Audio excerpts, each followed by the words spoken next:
we may look at this part of the journey as the easy part, which is kind of scary.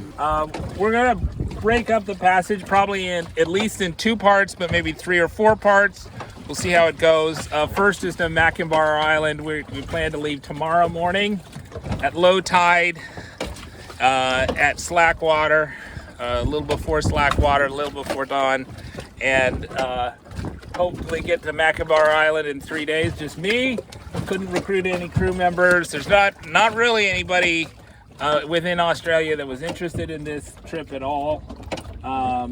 Not exotic enough, not enough people in Australia to begin with. Australia is too far to get anybody to come out at this late date. Anyways, so it is what it is, and I'll do that 3-day passage, probably anchor a night, and then I may do another 2-day passage in anchor. Maybe I'll do a 3-day passage in anchor. Maybe I'll just go straight into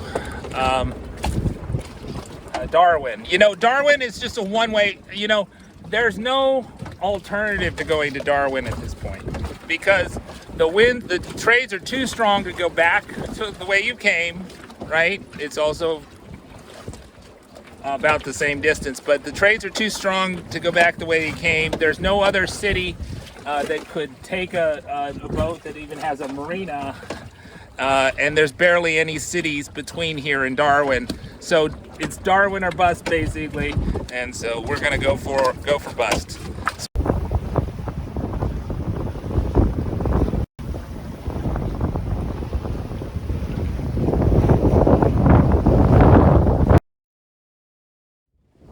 All right, so this is the first day of the offshore passage from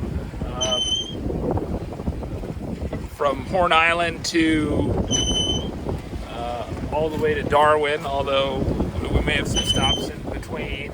But the first one is going to be 3 days or more, maybe. The way things are going, it says it's going to be a lot more. But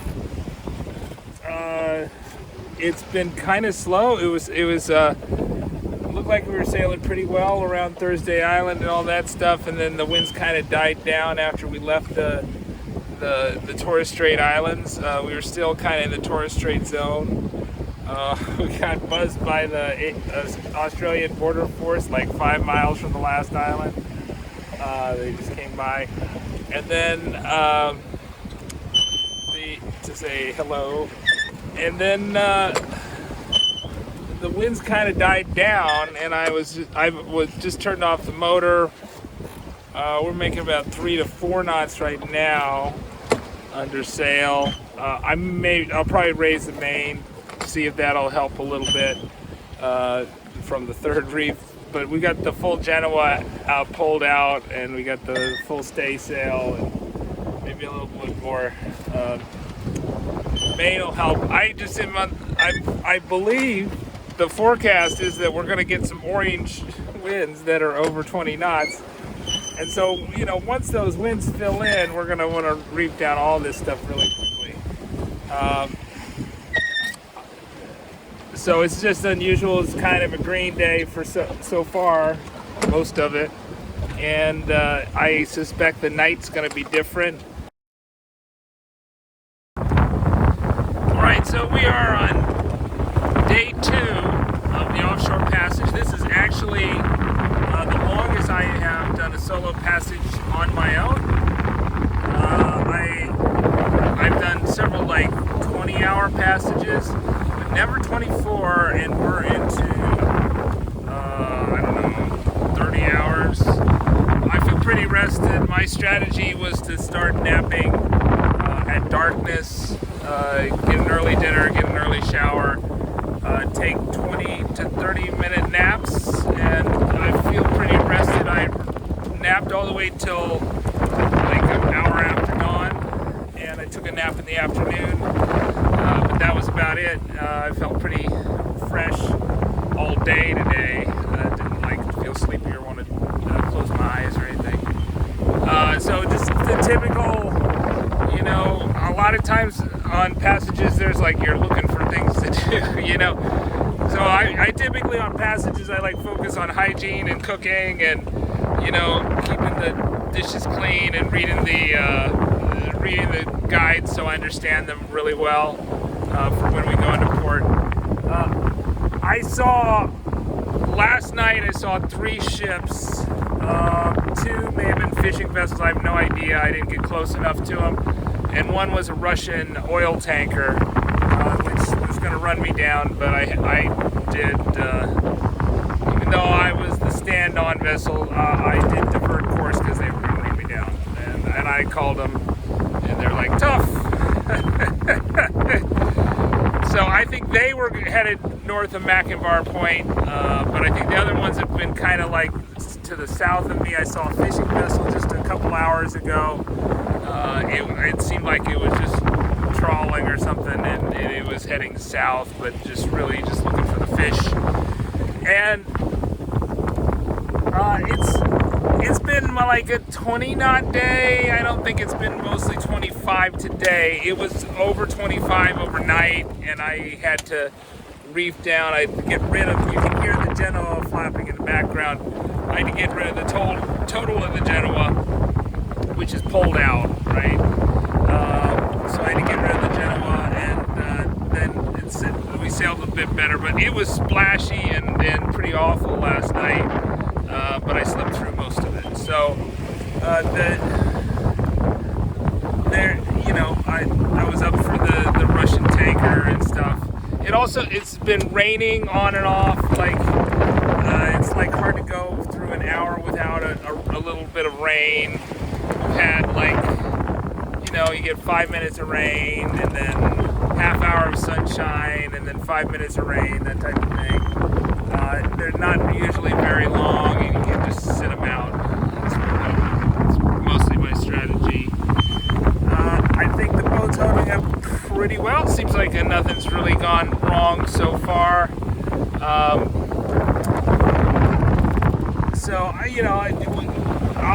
I suspect I'll be pretty fresh when I anchor in Two Island Bay on Machenbar.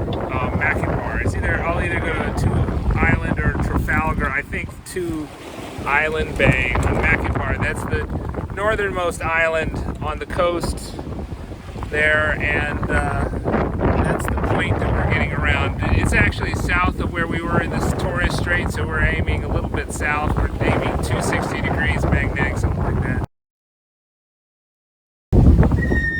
All right, so this is the third night at sea. I think we're getting ready for the third night. So we had Saturday night, Sunday night. It's Monday. This will be Monday night, third night at sea. And then Tuesday, we should arrive at Machenbar Island, Two Island Bay is where we plan to anchor.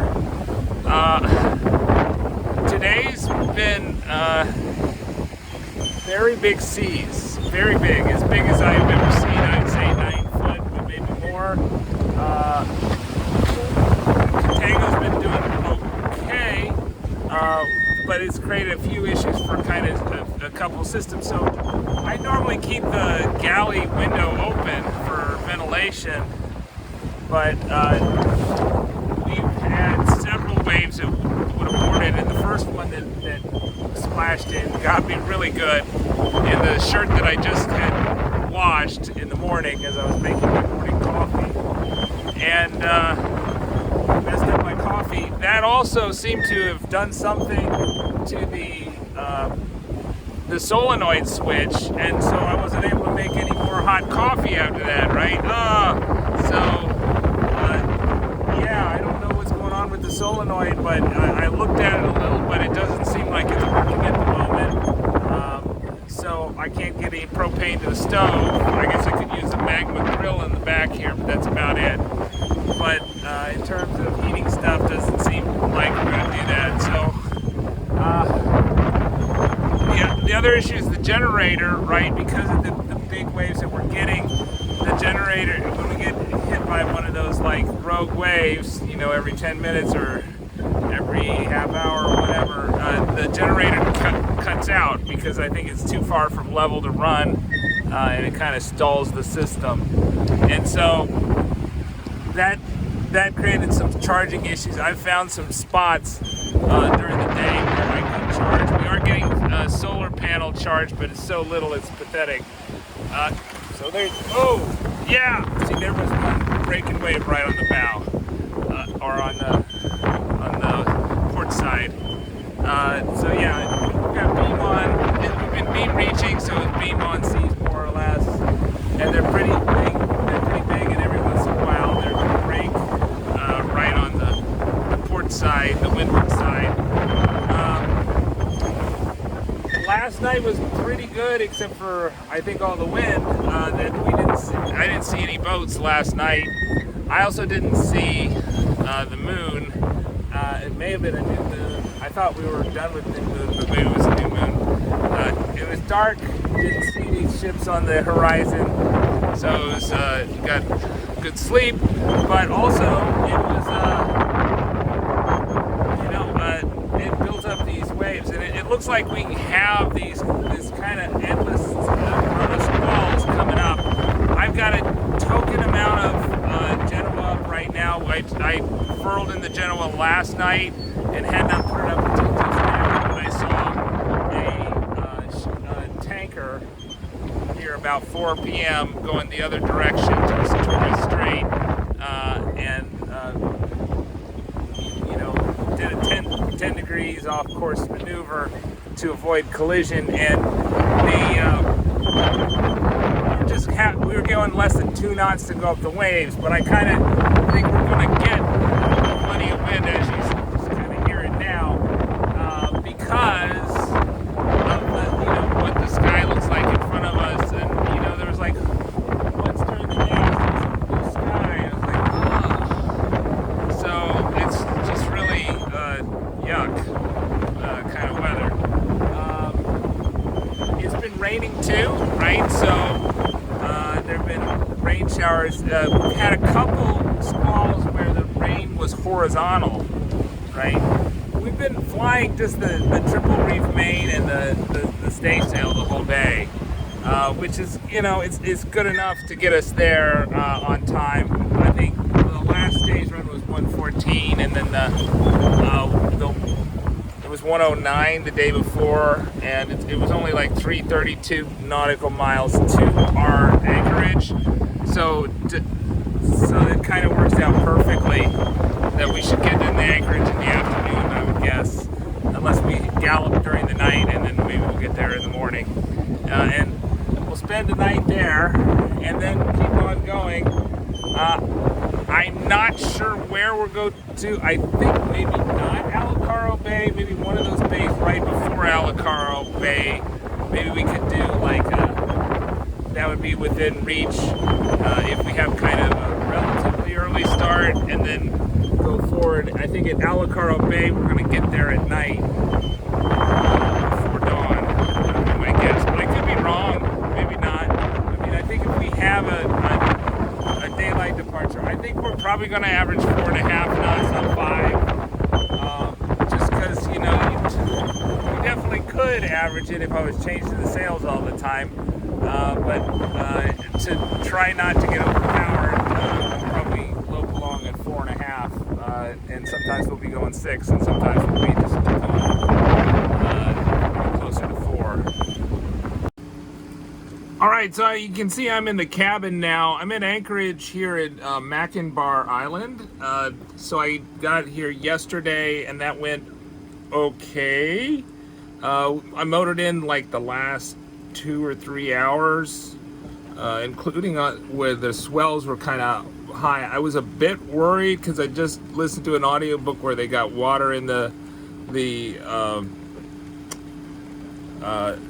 they got water in the oil line, and so when I checked the oil before starting, the oil looked a little higher than I remembered it. I thought it was a little bit below full. It looked a little above full. So I was thinking I'd change the oil before starting the engine, but I was getting pretty close to Machenbar Island. I ended up doing something different. I just pumped out a sample and to see if I could see any water in the sample, and in the sample I didn't see any water. So it seemed fine, and then the level was fine after I got like the half a cup sample. So the motor did great, but you know, going against the wind, you kind of slow going. So it's like 3 knots or something. It also squalled here. It's been squalling here. It's squalling right now. Lots of rain and excessive winds. So it may be challenging to find a calm to pick up the anchor. I'm trying to find a calm just to run the generator, but I haven't been able to find that. I might have to get out the tarp or something, which is also not ideal if it's really windy, but that might be the best solution to get some gasoline in the generator so we can have it full at least before we depart, but I would like to run it too. I did run it last night, and that helped the batteries, and it did seem like the 3 hours of motoring also charged the batteries pretty well from a motoring perspective. Of course, we're out of the solenoid's not working, so the only hot food I'm able to make is on the Magma grill. I cooked 3 eggs on the Magma grill, but I don't think I'll be able to do that at sea. I just did that when I was at anchor, because the Magma grill doesn't have gimbals. But I think I think the next step is we're gonna go to Alicorn Bay. I think that's kind of the last anchorage before you kind of enter the inside waters, and you go east of Melville Island. I think that's going to be really challenging, that last 100 miles, because the wind angles, instead of going downwind or beam reaching or broad reaching, it's going to be maybe just straight into the wind. So then we're motoring, and even though it's supposedly protected waters, we're talking about hundreds or at least scores of miles, dozens of miles of fetch. And so I don't think it's going to be super easy or fast. And let's say that we can pound into the stuff at 3 knots. We might pound for a while and then get a angle to go close hauled. But I think it's gonna be hard to do. Melville Island is also a lee shore, so that's another thing to keep in mind, that as you're coming down in Melville Island, you don't want to be too close to that, because you have to claw yourself off it with your engine or your sails, so you don't want to hug Melville Island, which is like the nice thing about the York Peninsula is that you pretty much didn't have lee shore. It wasn't a lee shore. You could always turn off from the mainland, but Melville Island, which is huge, and I think uninhabited, you don't have that option. That the winds are probably going to do that. But there were some forecasts where the winds were going to be quite light, and so hopefully we'll have a light wind day for that. So I did get an update from Met Bob yesterday when I gave him my position. He expects us to have about 25 knot winds for the next 2 days in squalls. So today is the 29th of June and the 30th of June. And then the winds will go down to 20 knots and then maybe 15 knots for the last day, which is still a good bit of wind, especially if it's in the wrong direction. So I don't know. We may look at this part of the journey as the easy part, which is kind of scary. So the last 2 days were not great, I would say, at sea, because of the big waves and the wetness of them.